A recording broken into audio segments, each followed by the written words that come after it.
नमस्कार विद्यार्थ्यांनो, रयत शिक्षण संस्थेचे सद्गुरू गाडगे महाराज कॉलेज कराड ज्युनियर विभागमधील सौ स्वाती पाटील मॅडम मराठी विषयाचं अध्यापन करत आहेत.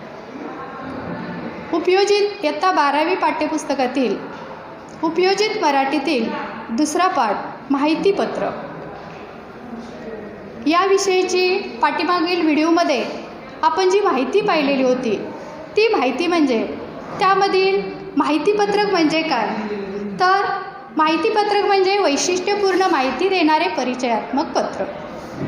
आणि या माहितीपत्रकाचं स्वरूप, उत्पादन आणि ग्राहक यांच्यामध्ये माहितीपत्रक एक खिडकीचं कसं काम करतं हे आपण स्वरूपमध्ये पाहिलेलं आहे. आजच्या कालखंडामध्ये ग्राहकाला माहितीपत्रकाची गरज आहे. जे उत्पादन बाजारपेठेत येते ते माहीत करून घेण्यासाठी कमी वेळात कमी खर्चात माहिती देणारं त्या ठिकाणी माहितीपत्रक आपल्याला पाहायला मिळतं. माहितीपत्रकाची गरज हा मुद्दा पाहत असताना शैक्षणिक क्षेत्र असू द्या, त्याचबरोबर सामाजिक क्षेत्र असू द्या, आर्थिक क्षेत्र असू द्या, जे उत्पादन निघते वेगवेगळ्या प्रत्येक गोष्टीसाठी जे उत्पादन निघतं त्या उत्पादनाची माहिती ग्राहकापर्यंत म्हणजे तुमच्या आमच्यापर्यंत पोहोचण्याचं साधन म्हणजे काय आहे, माहितीपत्रक आहे. आणि त्यामुळं जे उत्पादन निघतं आहे त्या प्रत्येक क्षेत्रामध्ये माहितीपत्रकाची गरज आहे. अगदी सुरुवातीच्या कालखंडापासून आजच्या कालखंडामध्ये त्या माहितीपत्रकाचे वाढ आहे, विकास जो आहे तो वाढत गेलेला आपल्याला दिसून येतो. आज आपल्याला या व्हिडिओमध्ये विद्यार्थ्यांनो माहितीपत्रक आणि त्याच्या रचनेची वैशिष्ट्ये पाहायची आहे.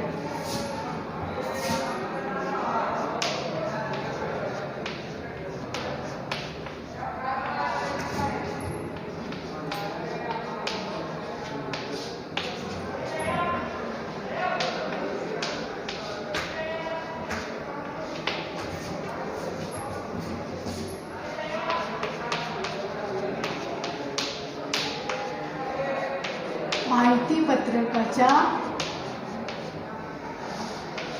रचनेची वैशिष्ट्ये.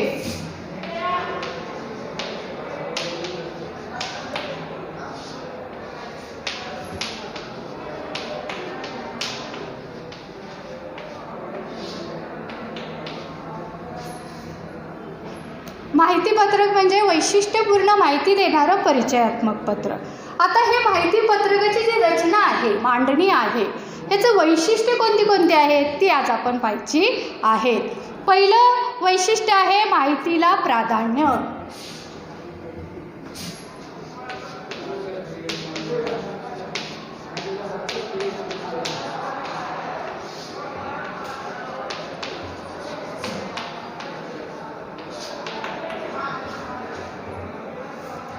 आता विद्यार्थ्यांना लक्षात घ्या, माहितीला प्राधान्य. माहितीपत्रकामध्ये शब्द पहिला आहे माहिती आणि त्याचं पत्र म्हणजे माहितीला महत्त्व दिलेलं आहे. त्यामुळं साहजिकच माहितीपत्रकामध्ये माहितीलाच पहिल्यांदा प्राधान्य द्यायचं आहे. आणि त्यामध्ये पहिली जी गोष्ट येते माहितीला प्राधान्य देणे.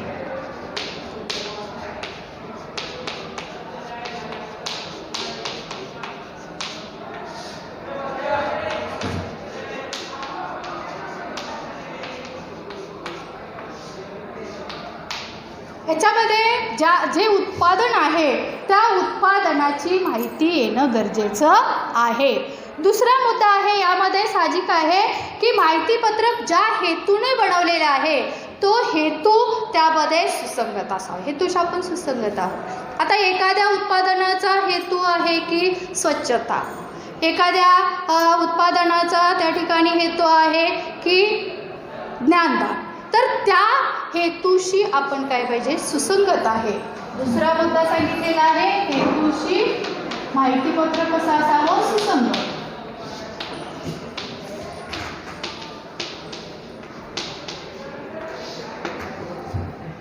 माहितीपत्रकामधील रचना करत असताना माहितीपत्रकाची माहितीला पहिल्यांदा प्राधान्य द्यायचं आहे, हेतूशी सुसंगत असणं गरजेचं आहे. तिसरं आहे अचूक आणि आटोपशीर असावं.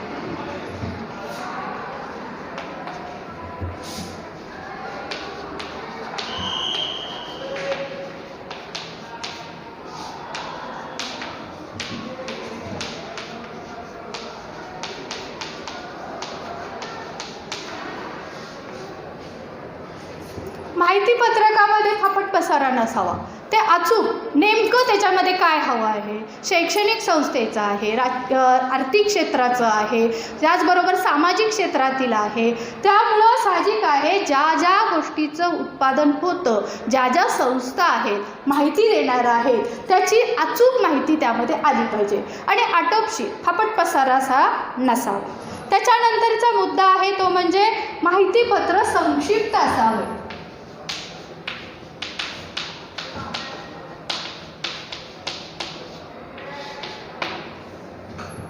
संक्षिप्तपणा म्हणजे थोडक्यात जे काय आहे माहिती एखाद्या पालेभाजीची असेल, एखाद्या टी व्ही ब्रँडची असेल, एखाद्या टूथपेस्टची असेल, एखाद्या बँकेची असेल, एखाद्या शैक्षणिक संस्थेची असेल, कुठलीही असू द्या, जी माहिती पत्रकामध्ये द्यायची आहे ती संपूर्णपणे विस्तृत देऊ नका, तर संक्षिप्त थोडक्यात त्यामध्ये काय करा, ती माहिती नमूद करा. तिसरी गोष्ट झाल्यानंतर चौथी गोष्ट झाल्या, पाचवी गोष्ट आहे ती म्हणजे माहिती पत्रक एखाद्या संस्थेचे असेल तर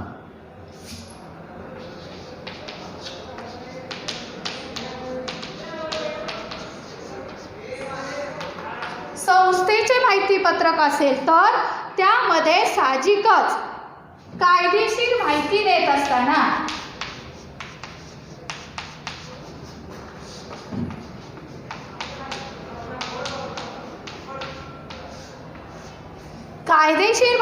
असताना त्यामध्ये संस्था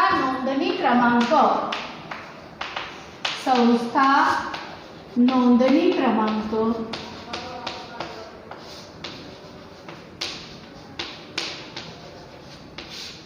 त्याचबरोबर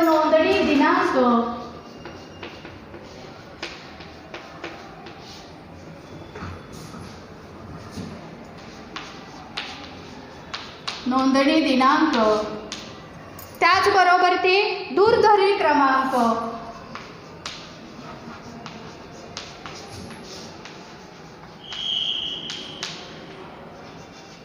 ईमेल असावा, वेबसाईट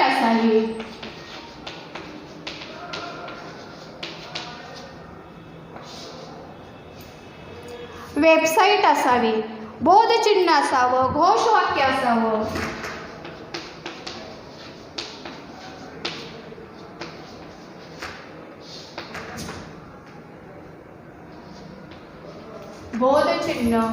घोषवाक्य,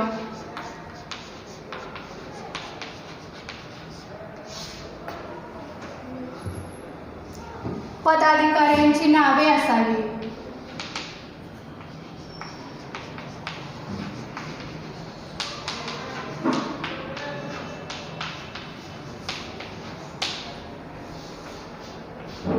कामकाजाची वेळ असावी,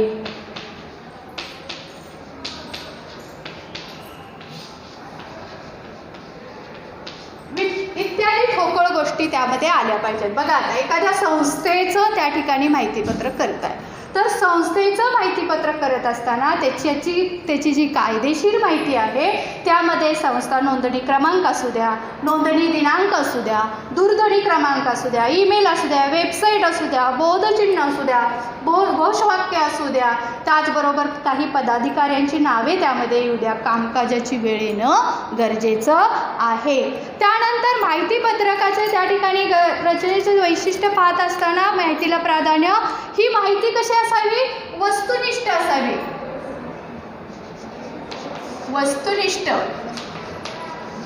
सत्य,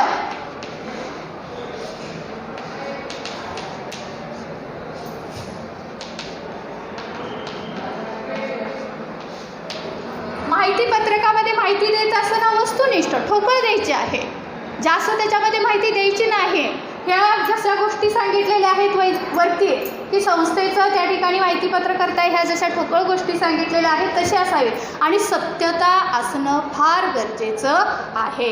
त्याशिवाय ग्राहक काय होणार नाही, त्याकडे आकर्षित होणार नाही, त्याच्यावरती विश्वास ठेवणार नाही. त्यामध्ये पुढचा मुद्दा आहे की माहितीपत्रक हे माहितीला प्राधान्य देणाऱ्या माहितीपत्रकामध्ये अतिशयोक्तीपणा नसावा.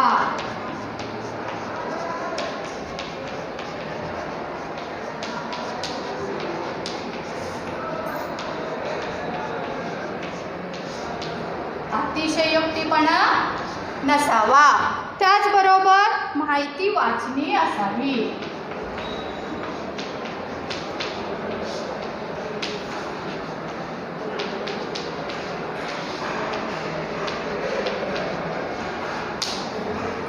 एखाद्या ब्रँडचं उत्पादनाचं त्या ठिकाणी जेव्हा आपण माहिती पत्रकामध्ये माहिती देतो तर ती जास्त फुगवून सांगायची नाही, अतिशयोक्तीपणा करायचा नाही त्यामध्ये.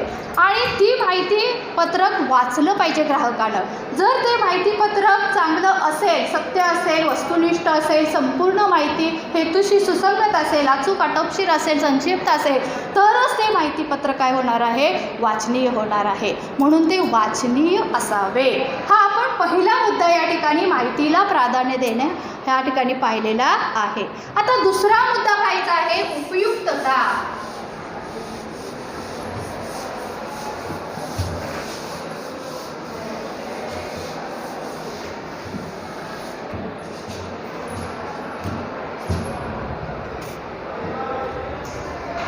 दुसरा मुद्दा उपयुक्तता.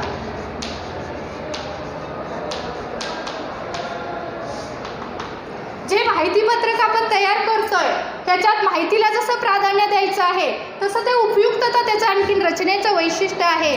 त्यामध्ये माहितीपत्रक वाचलं गेलं पाहिजे.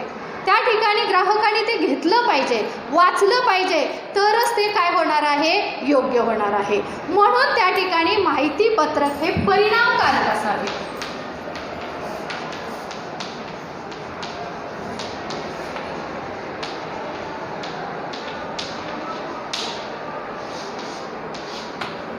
माहितीपत्रक वाचकांनी वाचावे, त्याच्यावरती परिणाम व्हावा, म्हणजे त्यांनी ते लक्षात घ्यावे आणि आपल्या उत्पादनाकडे ते आकर्षित व्हावे, यासाठी ते परिणामकारक असावे.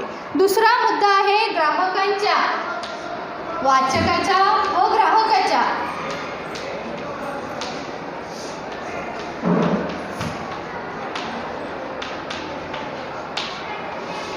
वाचकाच्या व ग्राहकाच्या जिव्हाळ्याची माहिती द्यावी.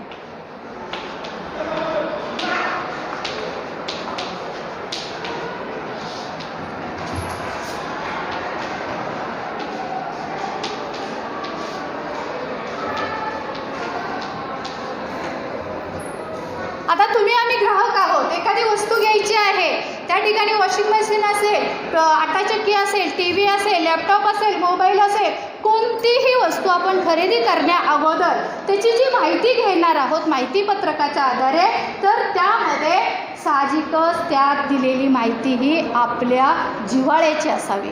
म्हणजे काय करणार आहे, तुम्ही आम्ही ग्राहक जो आहे, वाचक जो आहे, त्या ब्रँडकडे, त्या उत्पादनाकडे आपलं लक्ष आकर्षित होणार आहे आणि ती वस्तू आपण खरेदी करणार आहोत. त्याचबरोबर तिसरी गोष्ट आहे वाचकाच्या, ग्राहकाच्या दैनंदिन समस्या, प्रश्न सोडवण्यासाठी उपयुक्त असावे. दैनंदिन समस्या, प्रश्न, अडचणी सोडवण्यासाठी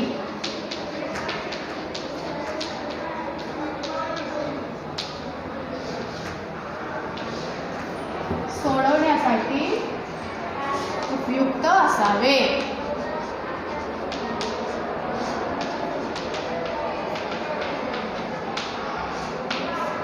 आता आपण बाजारपेठेमध्ये गेलो, आपल्याला आटा चक्की घ्यायची आहे समजा, तर आटा चक्की घ्यायची आहे आणि बाजारपेठेमध्ये आटा चक्कीचे एक 5-6 दुकानं आहे, लक्षात घ्या.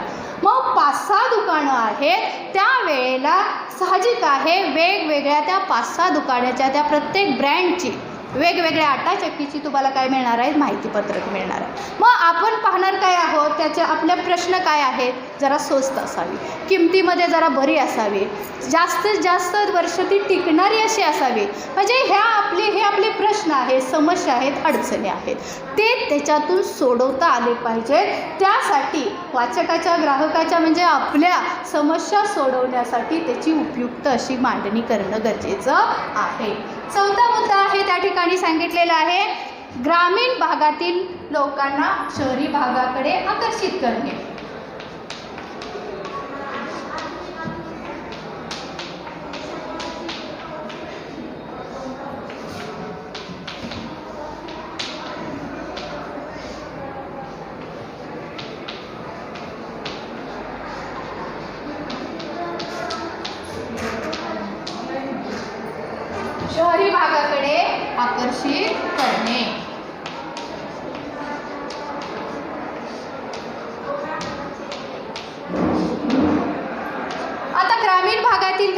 आहे, वाचक आहे, त्याला काय करायचं आहे, एखादं उत्पादन आहे. आता कृषी प्रदर्शनसारखं आहे. आता कृषी प्रदर्शनासाठी जर ग्रामीण भागातील लोक यायचे असेल तर त्या दृष्टीनं त्या ठिकाणी काय करायचे आहे, माहितीपत्रकं मध्ये माहिती देणं अशी गरजेची आहे. त्याचा पुढचा मुद्दा आपण पहिला झाला, दुसरा झाला, तर तिसरा मुद्दा आपल्याला पाहायचा आहे तो म्हणजे वेगळेपणा.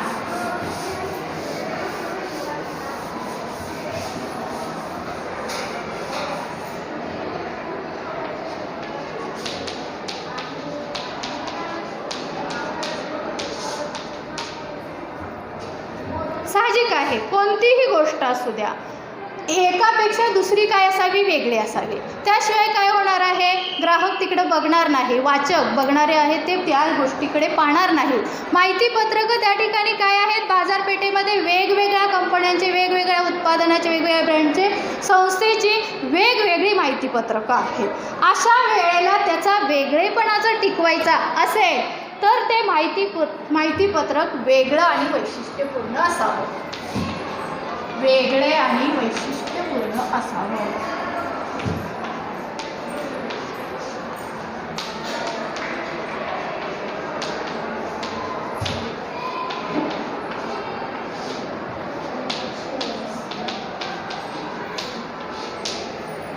वेगळं आणि वैशिष्ट्यपूर्ण असेल तरच काय होणार आहे, ग्राहक त्याकडे आकर्षित होणार आहे.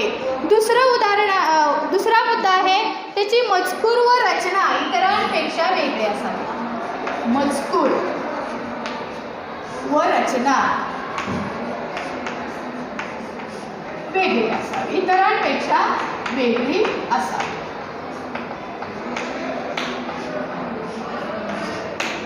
एकसारखी माहितीपत्रकातील मजकूर जर आला किंवा त्याची रचना जर आली तर ते माहितीपत्रकं कोणी ग्राहक हातामध्ये घेणार नाही. तेच ते आहे म्हणून त्याच्याकडे दुर्लक्ष करेल. म्हणून प्रत्येकानं आपलं माहितीपत्रक उत्पादनाचं करत असताना मजकूर आणि रचना वेगळी असणं गरजेचं आहे.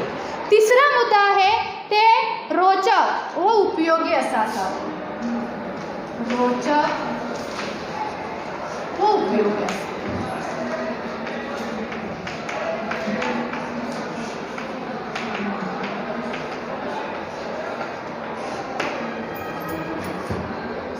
माहितीपत्रकामध्ये जर रोचकता नसेल आणि योग्य माहिती नसेल तर त्याकडे ग्राहक असेल, आपण त्या ठिकाणी उत्पादन जे केलेलं आहे त्याकडे वाचक किंवा ग्राहक असेल, रोचक माहिती असला तर आकर्षित होणार आहे. नाविन्यपूर्ण त्याच्यामध्ये माहिती असेल तर त्याच्याकडे आकर्षित होणार आहे.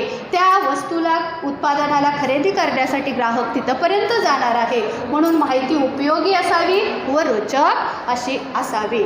त्याचा आकार जो आहे तो वेगळा असावा.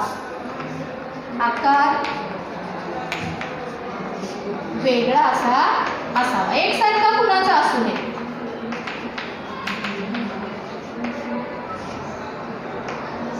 प्रत्येक माहितीपत्रकाचा शैक्षणिक संस्था असू द्या, आर्थिक संस्था असू द्या, भाजीपाला असू द्या, एखादे विद्युत उपकरण असू द्या, कुठलेही असू द्या, त्याचं जेव्हा त्या ठिकाणी माहितीपत्रक देत असता त्याचा आकार प्रत्येकाचा वेगळा असू द्या.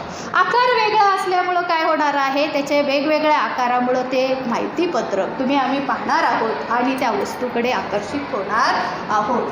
आपण तिसरा मुद्दा पाहिलेला आहे वेगळेपणा. पहिलं माहितीला प्राधान्य, दुसरे उपयुक्तता, तिसरं पाहिलेलं आहे त्या ठिकाणी वेगळेपणा.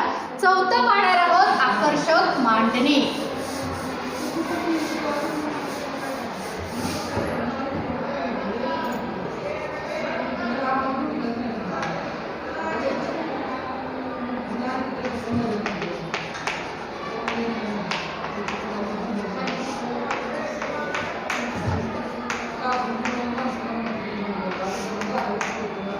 कुठल्याही गोष्टीची आकर्षक मांडणी केल्याशिवाय आपलं सुद्धा हे रंगरंगोटी वेगळ्या वेगळ्या प्रकारची केली तरच आपल्याला काय होतं, आपल्याकडे कुणीतरी त्या ठिकाणी पाहू शकतं, विचारणा केली जाते. त्या पद्धतीनं साहजिक आहे की या ठिकाणी माहितीपत्रकाची मांडणी सुद्धा आकर्षक झाली तरच त्या माहितीपत्रक वाचलं जाईल आणि त्या वस्तूकडे, त्या उत्पादनाकडे लोक आकर्षित होतील. पहिला मुद्दा आहे की ते सरधोपट असू नये, याची मांडणी जी आहे सरधोपट असू नये.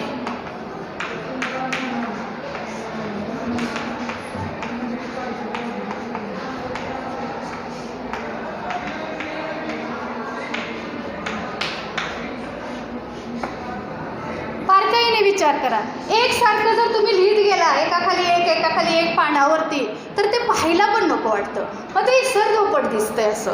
त्यामुळं साहजिकच तिथं परिचित असावा, रंगरंगोटी असावी, वेगवेगळे त्यामध्ये आकर्षक अशी डिझाईन नक्षीकाम करावं. त्यामुळं काय होणार आहे, मांडणी सरधोपट करू नका, तरच त्या माहितीपत्रकाकडे ग्राहक पाहणार आहे, वाचणार आहे. दिसता क्षणी दुसरा मुद्दा आहे, वाचलं पाहिजे.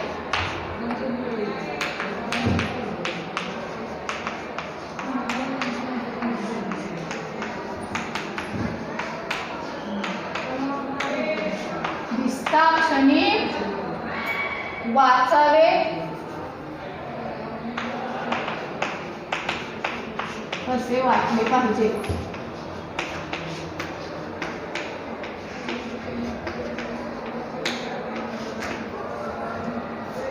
बघितल्याच माणसाचं चित्त आकर्षित झालं पाहिजे. त्यामध्ये मग ते पहिलं पेज असेल, शेवटचं असेल, जे पेज आहे, पान आहे, ते पाहिल्यानंतर मन आकर्षित झालं पाहिजे आणि ते लगेच त्यामध्ये आत काय आहे, आणखीन काय आहे, ह्या गोष्टी त्यानं त्या ठिकाणी काय केल्या पाहिजेत, ग्राहकानं लक्षात घेतल्या पाहिजेत. त्या उत्पादनाकडे त्यानं वळलं पाहिजे. त्याच्यानंतर सांगितलंय कागद दर्जेदार असावा.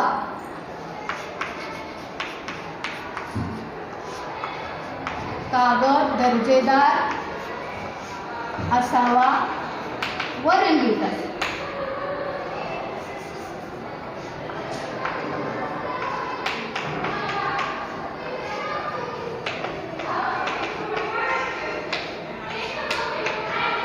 हलक्या स्वरूपाचा कागद घेऊ नये, तर तो रंगीत असावा. हलक्या स्वरूपाचा घेतला तर त्या ठिकाणी काय होणार आहे, ते पातळ कागद असेल तर फाटणार आहे.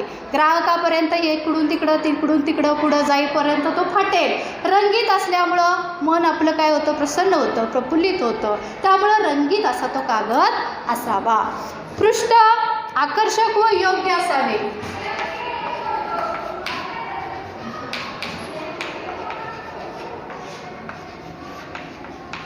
आकर्षक पृष्ठ असावे. पेज जे आहे, पान जे आहे, ते आकर्षक असावे. शीर्षक योग्य दिलेले असावे. शीर्षक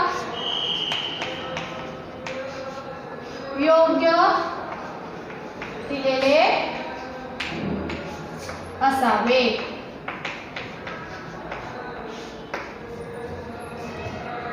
साहजिक आहे, जर त्याचं माहितीपत्रकाचं पान जे आहे हलक्या दर्जाचं वापरलं तर ते हाताळताना काय होणार आहे, फाटणार आहे. आणि त्यामुळं साहजिक आहे, पान जे आहे, पेज जे आहे, ते चांगल्या दर्जाचं असावं. योग्य असं शीर्षक देणं गरजेचं आहे.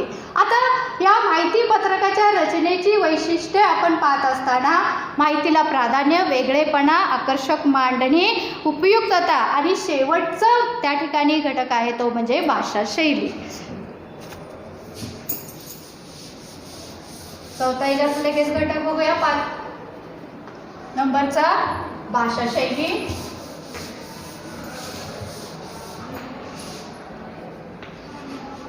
आता या माहिती पत्रकाची भाषाशैली, मांडणी, लेखन कौशल्य कसं असावं, तर त्या ठिकाणी पहिल्यांदा आकर्षक व वेधक असावी. भाषाशैली कशी असावी, आकर्षक व वेधक असावी. भाषाशैली मांडण्याची कशी असावी, आकर्षक व वेधक असावी. त्यानंतर मनाला भिडणारी असावी. मनाला भिडणारी असावी.